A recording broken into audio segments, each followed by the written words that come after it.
गृह मंत्री अमित शाह ने की दिल्ली पुलिस की तारीफ। मैं हूं मोहम्मद साहिल और आप देख रहे हैं न्यूज चैनल सूरज की रोशनी। पेश है रिजवान खान की यह रिपोर्ट। गृह मंत्री सुबह करीब 12 बजे पुलिस मुख्यालय पहुंचे। यहां आदर्श ऑडिटोरियम में उन्होंने दिल्ली पुलिस के डीसीपी के ऊपर के सभी आला अधिकारियों को करीब 3 घंटे तक संबोधित किया। संबोधन में उन्होंने पुलिस अधिकारियों से कई मसले पर विस्तार से चर्चा कर अपनी अपेक्षाएं रखी। सबसे पहले उन्होंने डाटा इंफॉर्मेशन सेंटर का उद्घाटन किया। दिल्ली पुलिस पूरी दिल्ली में 16,000 सीसीटीवी कैमरा लगा रही है। केंद्र सरकार इसका पैसा देगी। दिल्ली सरकार के भी दिल्ली में काफी सीसीटीवी कैमरा लगे हैं। इन सभी को इस डाटा सेंटर से जोड़ा जाएगा। इससे कानून व्यवस्था और ट्रैफिक व्यवस्था सुधारने में बल मिलेगा। इस अवसर पर उन्होंने कोरोना काल में बेहतर काम करने वाले पुलिसकर्मियों और लापता बच्चों को ढूंढकर परिजनों से मिलवाने का काम करने वाले पुलिसकर्मियों को, जिन्हें आयुक्त द्वारा असाधारण कार्य पुरस्कार दिया गया, उन्हें मुबारकबाद दी।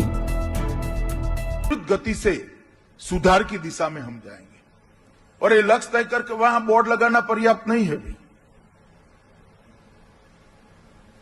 ये लक्ष्य बनाना, तय करना, इसकी कार्य योजना बनाना, इसकी मॉनिटरिंग की व्यवस्था करना, इसकी मॉनिटरिंग के बाद चर्चा कर लक्ष्यों में परिवर्तित करना और परिवर्तित हुए लक्ष्य को 100% सिद्ध करना, यहां तक दिल्ली पुलिस ने जाना चाहिए। और मैं मानता हूं कि अगर हम सब ये कर लेते हैं तो दिल्ली पुलिस के क्लेवर को बदलने के लिए, दिल्ली पुलिस के प्रति लोगों का नजरिया बदलने के लिए, दिल्ली में क्राइम कंट्रोल करने के लिए, दिल्ली की अनेक प्रकार की राजधानी विशेष समस्या जो है, इसको चुनौती के रूप में स्वीकार कर इस पर विजय प्राप्त कर।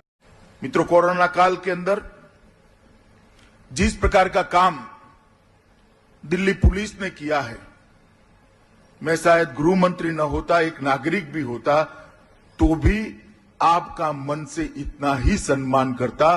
और आज क्योंकि मैं गृह मंत्री हूं, बहुत गौरव के साथ आपको सम्मानित करना चाहता हूं कि आपने बहुत अच्छा काम। इतने बड़े चुनौती के काल में लगभग 7,667, 8,000 के आसपास हमारे कर्मचारी खुद कोरोना ग्रसित हो गए। 30 पुलिसकर्मी हमारे बीच में नहीं रहे। फिर भी कहीं पर ड्यूटी के अंदर कहीं होता ही नहीं।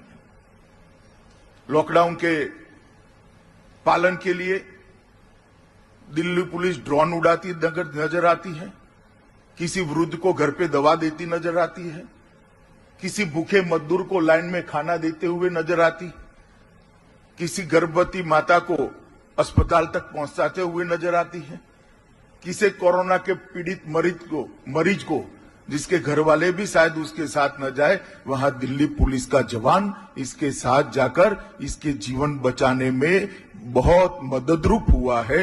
ये दिल्ली पुलिस का जब भी इतिहास लिखा जाएगा, ये प्रकरण स्वर्णिम अक्षरों से अंकित होगा, इसका मुझे विश्वास है।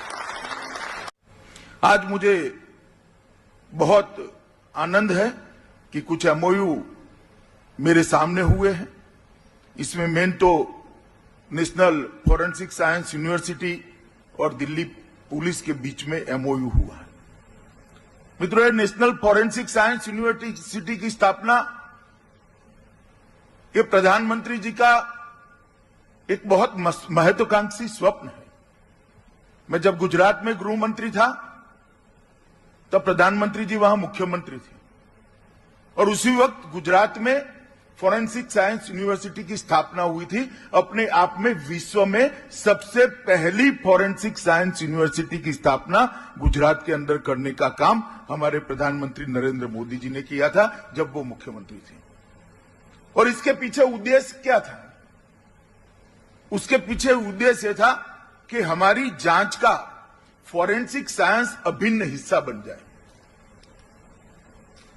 क्राइम कंट्रोल सिर्फ क्रिमिनल को पकड़ने से नहीं होता है। जब तक उसको सजा नहीं कराते, और विशेषकर आदती क्रिमिनल्स जो हैं, बार बार क्राइम करने की जिनको आदत है, जघन्य अपराध करते हैं, इसकी भी आदत पड़ी है। और पूरे समाज को, सोसाइटी को भय आक्रांतित करते हैं, उनको जब तक सजा नहीं दिलाते हैं तब तक एक लॉ एंड ऑर्डर की स्थिति हमारी ठीक नहीं होती, क्राइम कंट्रोल नहीं होती। एक व्यक्ति को सजा देने से अनेक व्यक्ति को वो रास्ते पे जाते हुए आप रोक सकते हो, परंतु हमारा सजा का प्रतिशत बहुत कम था। इसका कारण क्या कि हमारे पास साइंटिफिक एविडेंस नहीं थी, मानव बल का अभाव था। अब मानव बल कम है तो उसके रास्ते ढूंढने पड़ेंगे। इसका सबसे अच्छा रास्ता है कोर्ट के समक्ष वैज्ञानिक सुधार, आगे बढ़ने की आकांक्षा, आगे बढ़ने की भूख और अच्छा करने की भूख ही हमें आगे ले जाती है। कई बार इस प्रकार के कार्यक्रम में जिस प्रकार के प्रशंसा के फूल बांधे जाते हैं, इसके दो परिणाम होते हैं। एक तो उत्साह भी बढ़ता है, मगर उसके साथ स्थगितता भी आने का भय रहता है। तो मेरा काम है कि आपके दिमाग में से स्थगितता को निकालकर आगे और गतिशील होकर सभी लक्ष्यों को अचीव करे। और एक परिपूर्ण पुलिसिंग की व्याख्या अगर किसी को दुनिया भर में देखनी है तो दिल्ली पुलिस में आकर देखे, ऐसी पुलिस की रचना करनी चाहिए। 2020 का साल पूरी दुनिया के लिए अनेक चुनौतियां लेकर आया, भारत के लिए भी लाया और दिल्ली के क्षेत्र के लिए भी लाया। मगर मुझे कहते हुए बहुत संतोष और गर्व दोनों हो रहा है कि चुनौतीपूर्ण वर्ष में दिल्ली पुलिस अपनी सभी परीक्षाएं जितनी भी ईश्वर ने भेजी, इसमें सर्वोत्तम गुण के साथ उत्तीर्ण होकर जनता के साथ खड़ी है। चाहे उत्तर पूर्वी दिल्ली के दंगे हो, चाहे लॉकडाउन हो, लॉकडाउन खोलने की प्रक्रिया हो, प्रवासी मजदूरों को अपने वतन में वापस जाने के लिए एक साथ सबने जो प्रयास किया, इसकी चुनौती खड़ी हुई, वो चुनौती हो, यह अभी किसान आंदोलन चल रहा है, इसमें भी शांतिपूर्ण तरीके से आंदोलन के साथ, आंदोलनकारियों के साथ चर्चा कर समन्वय स्थापित करना हो। ये हर चुनौती का सामना दिल्ली पुलिस ने बखूबी किया है। और मैं इसलिए पुलिस आयुक्त श्रीवास्तव के नेतृत्व में जो दिल्ली पुलिस के अंतिम कांस्टेबल तक की पूरी टीम को हृदय से बधाई और साधुवाद भी देना चाहता हूं। मित्रों, एक सेफ सिटी प्रोजेक्ट भारत सरकार ने दिल्ली के लिए अनुमोदित किया है। अब इसके माध्यम से पुलिसिंग की पूरी रूपावली बदलने का काम दिल्ली पुलिस का है। एक विश्व स्तरीय डेटा सेंटर जिसको अभी हमने देखा, इसके अंदर लगभग दिल्ली में 15,000 से